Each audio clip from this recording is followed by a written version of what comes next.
Okay, so let's jump right in. Back in 2010, the Nobel Prize in Physics went to the discovery of graphene. And this stuff, it was supposed to change everything. Super strong, incredibly light, crazy conductive. But here we are over a decade later, and where is it? That big promise has been kind of locked away, stalled by one huge problem. Today, we're going to look at a tiny company called HydroGraph. They think they've finally found the key. So let's dig in and see if they've really cracked the code. So what on earth went wrong?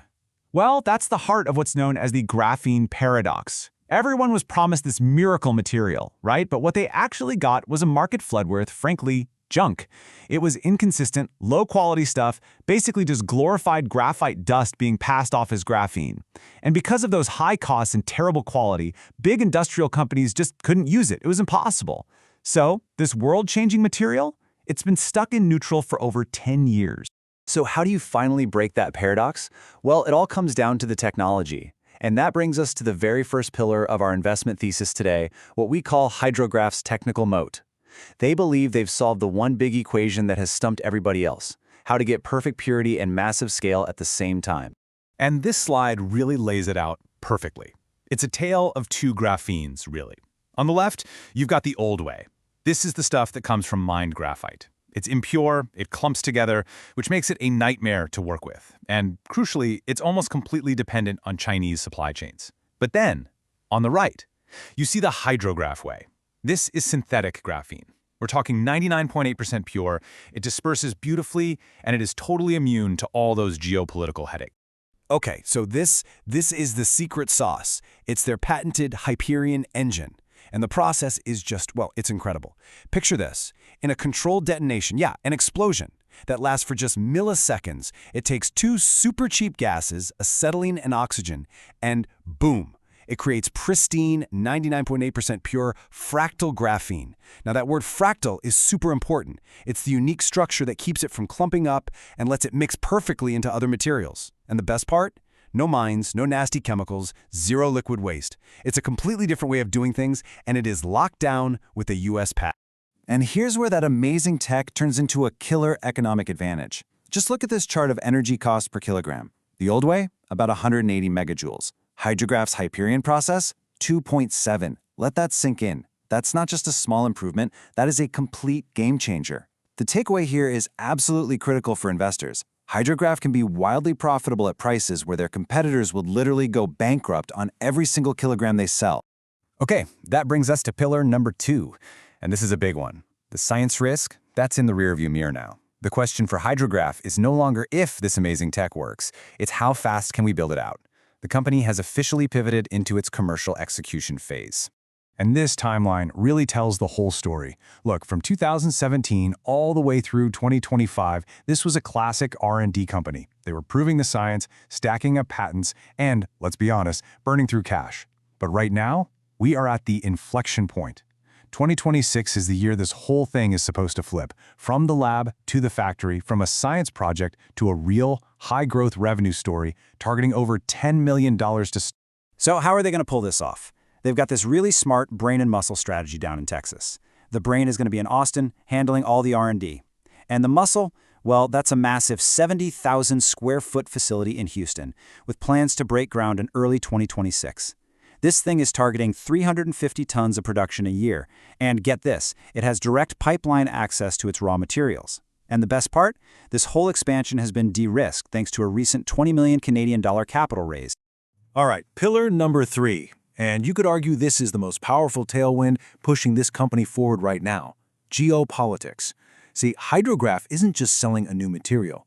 They're selling supply chain independence, right in the middle of a global supply chain crisis. Just take a look at this map. China controls more than 90% of the world's graphite, and they've already started putting on export controls. If you're a Western company whose product relies on that old graphite-based graphene, well, that's an existential threat to your business. But HydroGraph, they just sidestep that entire problem. They don't use any graphite at all. They're a secure, domestic, non-mining source, which frankly makes them a kind of national security asset. And all of this leads us to our fourth and final pillar, monetization, right? The tech is better, the factory is getting built, the market is desperate for a solution. So now let's talk about how they actually make money. So where does the revenue come from? Well, they're not starting from scratch, not even close. They already have over 65 active testing projects underway with huge Tier 1 partners in all sorts of industries. So this isn't some hope for the future thing. This is a real existing pipeline that's ready to start converting into multi-million-dollar contracts as we head into 2026. And you might be asking, why are all these big companies so interested? Because the performance gains are absolutely staggering. For example, in lubricants, you add a tiny bit of HydroGraph's graphene, and you can cut friction by 55%. In concrete, you can boost strength by 20% while actually using less cement.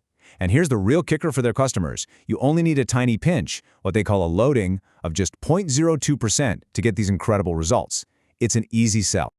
Okay, so as an investor, what are the key catalysts you need to be watching for in 2026? There are 4 really big ones. First, you want to see them hit that $10 million plus revenue floor as those pilot projects turn into real sales. Second, they need to lock in that final EPA commercial clearance. Third, and this is huge, a potential uplisting to the Nasdaq. That would just open the floodgates to big U.S. institutional money. And finally, remember that they are fully funded to get through this entire inflection point. The money is in the bank. All right, so we've laid out the 4 big pillars of the thesis. It sounds pretty compelling, right? But look, to be credible, we have to talk about the risks. So let's take a hard look at what could go wrong and weigh that against the potential reward. Look, every single growth story has risks, and this one's no different. The number one risk here is just execution. Can they build out that big Houston plant on time and on budget?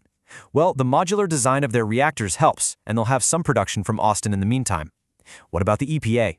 Regulatory risk seems pretty low, mainly because it's a zero-waste process. Cash burn? We already talked about it. That's covered by the recent financing. And finally, getting big companies to adopt something new? Well, when you're offering them huge cost savings and performance boosts, that barrier tends to come down pretty fast. So yeah, there are risks, but these feel like manageable challenges, not fatal flaws. And all of that brings us to the most important point of all.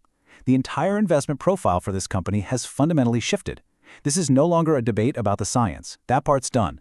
The thesis now is that 2026 is the year this thing finally breaks out commercially. So here's the final verdict. What we're looking at here is a classic asymmetric bet. You've got this legally protected, fully funded technology that's hitting the market at the exact moment its main competition is facing a massive geopolitical crisis. The downside risk feels cushioned by the cash they have in the bank, while the upside is the chance to become a key supplier for a whole new category of revolutionary materials. And that leaves us with one last question for you to think about.